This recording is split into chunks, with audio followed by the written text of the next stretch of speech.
नमस्कार दोस्तों, मैं एस्ट्रो में स्वरूप सोहती ज्योतिष घराना की तरफ से आप सभी हमारे यूट्यूब चैनल में बहुत बहुत स्वागत करता हूँ। और आज जो मैं वीडियो बनाने वाला हूँ वो है करियर को लेके कि हम हथेली के माध्यम से कैसे जाने कि हमारा करियर कैसा रहने वाला है। ठीक है, तो ऐसे तो करियर का डिसाइड हमें पूरे हाथ को देख के करना पड़ता है, पूरे हाथ को एनालाइज करना पड़ता है, दोनों हाथों को एनालाइज करना पड़ता है।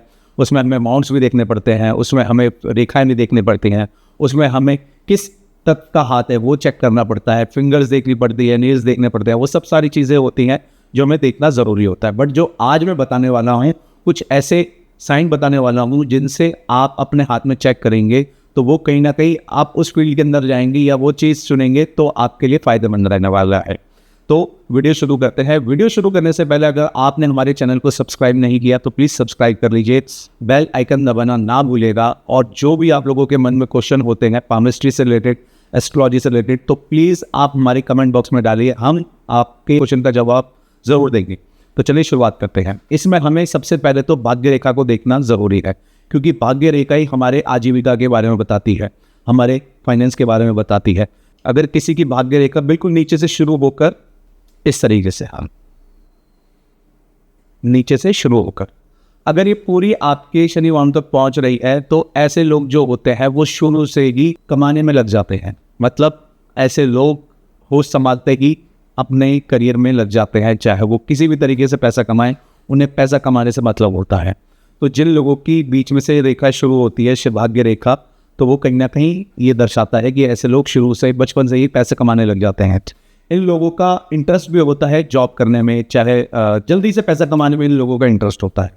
आप जीवन रेखा देख रहे हैं, ये इसको बोलते हैं जीवन रेखा, और ये होती है भाग्य रेखा। चूंकि अगर भाग्य रेखा नीचे से शुरू होती है और शनि मौन तक पहुंचती है, ये जीवन रेखा, ये भाग्य रेखा। ठीक है, अब आप ये देख रहे हैं जीवन रेखा और भाग्य रेखा ये दोनों जुड़े हुए हैं, ठीक है ना।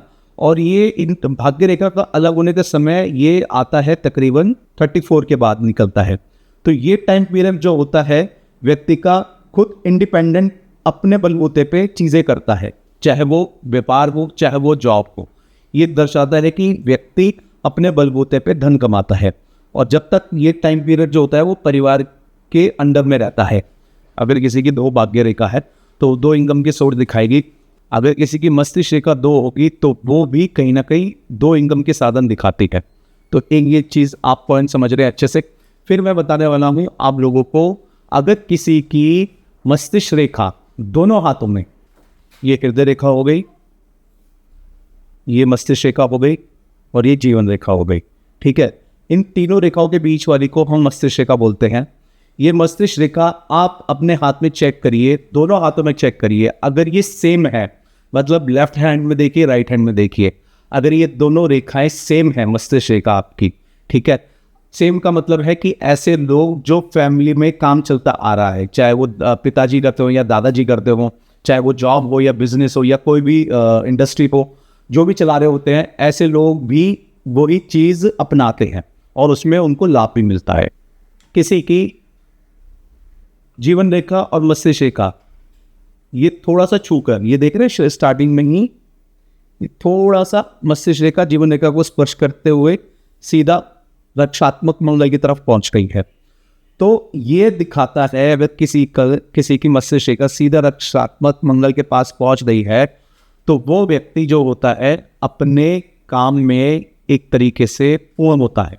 वो व्यक्ति अपने रोजगार में, अपने व्यवसाय में अच्छे से धन कमाता है, अच्छे से राइज करता है। फिर अगर किसी के कोमल हाथ है, मतलब सॉफ्ट हैंड है किसी के, सॉफ्ट हैंड का मतलब है छूने में आपको बहुत सॉफ्ट दिखाई दे, ठीक है। तो ऐसे लोग जो होते हैं वो इमेजिनेशन वाला काम बहुत अच्छे से करते हैं। इमेजिनेशन करके, प्लानिंग करके जो काम करते हैं वो कहीं ना कहीं सॉफ्ट हैंड वाले दिखाते हैं। अगर जिनके सॉफ्ट हैंड होंगे वो लोग फिल्म इंडस्ट्री में जैसे कलात्मक कार्यों में लगते हैं। फिल्म इंडस्ट्री में भी ऐसे लोग होते हैं जिनके सॉफ्ट हैंड होते हैं, वो म्यूजिशियन बहुत अच्छे होते हैं।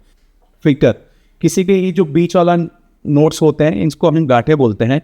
ये गांठें आप लोगों को अच्छे से दिखेंगी, मतलब ये हड्डियाँ होती हैं जो ईजिली दिखती है। अगर हम रिंग पहनेंगे तो थोड़ी अटकेगी यहाँ पे, तो ऐसे लोगों का होता है गांठ अच्छे से दिखाई देती है, इसको दार्शनिक हाथ बोला जाता है, ठीक है ना। जिन लोगों की इस तरीके की फिगर होगी वो लोग जो होते हैं रिसर्च जैसे काम बहुत अच्छे से करते हैं, और जिस काम में काफ़ी अध्ययन करना पड़ता है, रिसर्च करनी पड़ती है, ठीक है, विश्लेषण करना पड़ता है, एनालाइज करना पड़ता है, और रिसर्च तरीके से मान के चलो उस तरीके के काम करने पड़ते हैं उनके लिए। इस तरीके से ये बुध रेखा है। अगर किसी के हाथ में बुध रेखा है और ये वाली फिंगर, इसको हम कनिष्का उंगली बोलते हैं, ये उंगली लंबी है, ठीक है, तो ये लोग व्यापार में बहुत अच्छा राइज करते हैं, बहुत अच्छा पैसा कमाते हैं। बुध रेखा ये भी अच्छी होनी चाहिए, पर इसको कोई रेखा काटते हुई नहीं होनी चाहिए, साइडों से कोई रेखा काटते हुई नहीं होनी चाहिए बुध रेखा। और ये कनिष्का उंगली बोलते हैं इसको हम, ये उंगली जो है लंबी होनी चाहिए, ठीक है।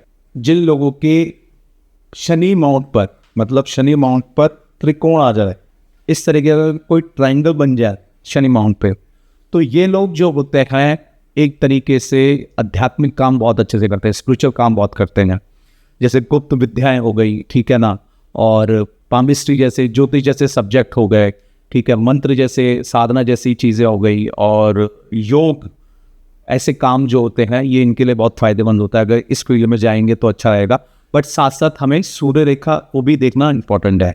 सूर्य रेखा भी, अगर जिन लोगों की सूर्य रेखा, ये सूर्य रेखा होती है, ये कनिष्का उंगली के बगल वाली जो फिंगर होती है, इसको हम अनामिका उंगली बोलते हैं। अनामिका उंगली के बिल्कुल नीचे इसको हम सूर्य रेखा बोलते हैं। तो ये रेखा अगर आप लोगों के हाथ में होगी, ठीक है, और त्रिकोण बनता होगा, तो ऐसे लोग पामिस्ट्री जैसे सब्जेक्ट में जाएं और एस्ट्रोलॉजी से सब्जेक्ट में जाएं, और इनके लिए फ़ायदेमंद रहता है।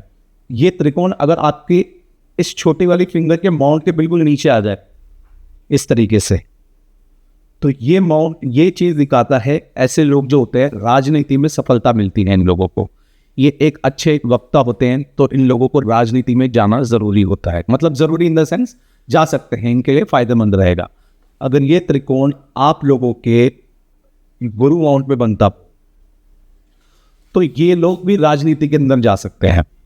राजनीति में जाने का मतलब है ये लोग साफ सुथरी राजनीति करते हैं, मतलब ईमानदारी से राजनीति के अंदर प्रवेश करेंगे और ईमानदारी से राजनीति के अंदर काम करते हैं, और ये मान सम्मान भी पाते हैं ऐसे लोग। पर कहीं ना कहीं इनको फाइनेंशियल लॉस ज़रूर होता है राजनीति के अंदर, तो ये काफ़ी चीज़ है जो कि देखनी पड़ती है।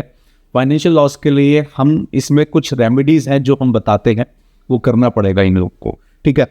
वैसे तो काफ़ी जो त्रिकोण बताए हैं मैंने, ये त्रिकोण जो होते हैं ये आप लोगों को व्यवसाय या रोज़गार जैसे कार्य होते हैं उनको चुनने में मदद करते हैं।